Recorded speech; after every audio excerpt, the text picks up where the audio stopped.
Africa Content TV. In captivity, and we all witnessed Mr. Michael Orire, who's beheading. It's all over the country, and then for the security personnel, we had just 5 of them declared dead in the course of this operation. So I will ask that we observe a minute silence in the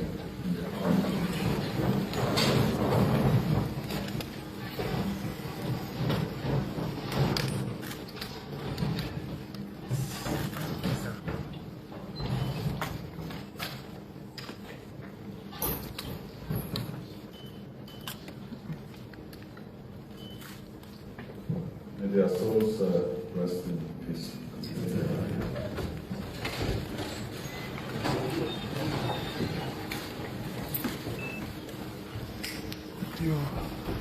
Thank you, Excellency.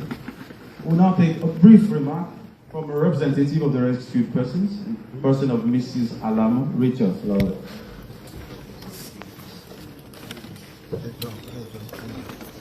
Excellency, sir.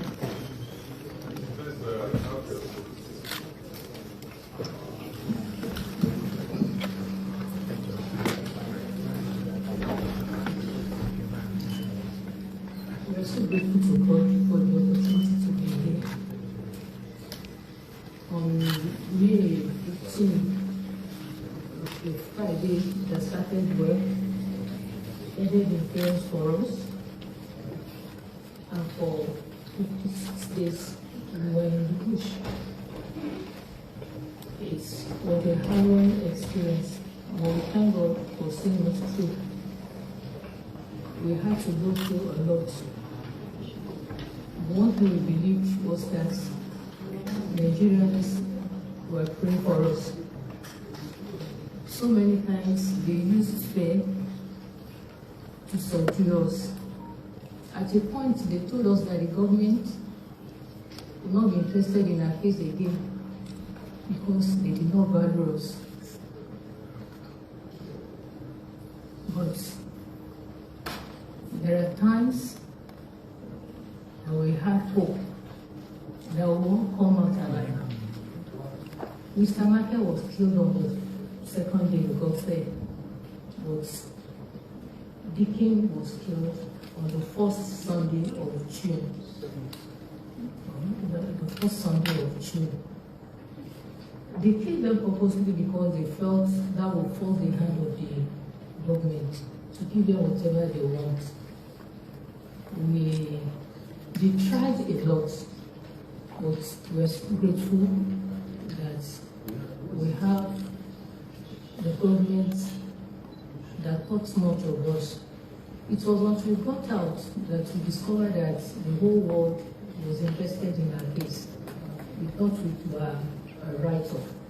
So all we want to say is thank you very much to everybody, especially the officers, the governor, the president, everyone that has been involved in this case. We have scars already. We believe with time we will heal. And we pray that those that have lost their lives, the Lord will console the family. So on behalf of everyone, we are saying thank you from the depth of our hearts. We appreciate you so much. We appreciate all you have done, the efforts you have put in, so that we all came out alive. Thank you so much. May the Lord continue to bless you all. Thank you very much. The Excellency, the next on the agenda is the GOC's remarks and official handing over. I'd like to invite to the microphone GOC 2 Division Nigerian Army, Major General Charles Brown, Chinedu Brown, Nebedu. General. Thank you very much, Your Excellency, for this opportunity. Maybe if His Excellency had endured a little while, maybe he would have been part of us to go for this rescue. I know he will have been part of the military a long time. The Chief Host, His Excellency, the the Vice Chairman of the Nigerian Governors Forum, and also the Governor of your state, His Excellency Engineer Seyi Makinde, the Deputy Governor, His Excellency Barrister Abductedvictim, Speaker of the State House of Assembly, Secretary to the State Government, Chief of Staff, the Government House, Head of Service, Deputy Chief of Staff, members of the State Executive Council here present, and heads of various security agencies, senior military officers, and gentlemen of the press, our principal, teachers, and students, ladies and gentlemen. So I want to just put on record that on 15th of May 2026, it was indeed a sad day for us and of course the whole people of Oyo State. It was sometime around 10:00 hours. We were conducting an event in the barracks, and I was called that something like that had happened. So we had to move in from all the troops that are close by to that area. And I and my team, we had to move from the barracks, and we drive with all the speed in school to get to those locations. And unfortunately, we have gone deep into the forest. But we had to organize a search team immediately. We went in with some of the hunters, local vigilantes, and the multiple. But nothing positive happened that day. The following day we continued, and because of the nature of the forest, how thick it is, we had drone teams, we had Nigerian aircraft following us. But in some of those areas, you can't even, if you are under that place, you can't see the rays of sunlight from those places. The Air Force flew, they couldn't see anything. The drone team also flew. We didn't get anything from those things, and that was we insisted on ground operation plans to the ground, how to go deep into the forest. And it's during one of these operations that we lost the officer and the soldier that particular day, and there's some other ones wounded. One of them is actually serious because he has a broken hand due to gunshot wound.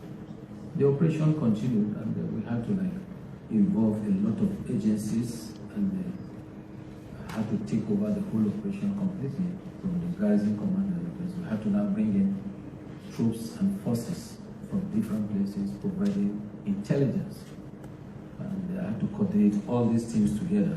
And let me just mention that we have teams from the special unit of the Office of the National Security Advisor. We have this new National Counter-Terrorism Unit, the tactical team, were there with us. We have Defense Headquarters Special Forces team. That particular team comprises of the Army, Navy, Air Force, Police, DSS, Civil Defense, National Intelligence Agency, and some other security agencies. They made up that Special Forces team. They came in large number with main equipment and everything. Then we have the Nigerian Police. Apart from those ones in those special forces, we have them. We came from Oyo State, DSS from Oyo. We have Nigerian Air Force in Oyo. And specifically from the Air Force, we have a special team from Makinde. That is where they have that tactical operation group with all their fighter aircraft. National intelligence agencies were part of it. We have troops from the operation Savannah Shield and Waka. We had to bring them in to do a kind of blocking force from that northern side of the state. And of course, other security agencies, we have the local vigilante, like His Excellency said, we lost a few of those hunters too, Amoteku, and the rest of the others. And by the grace of God,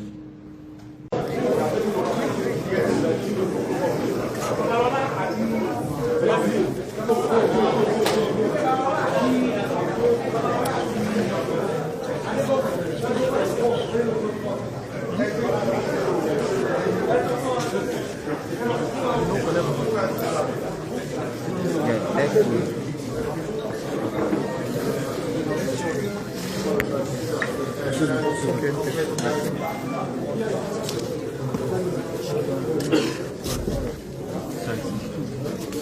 my dear. Okay, sir. My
Excuse me.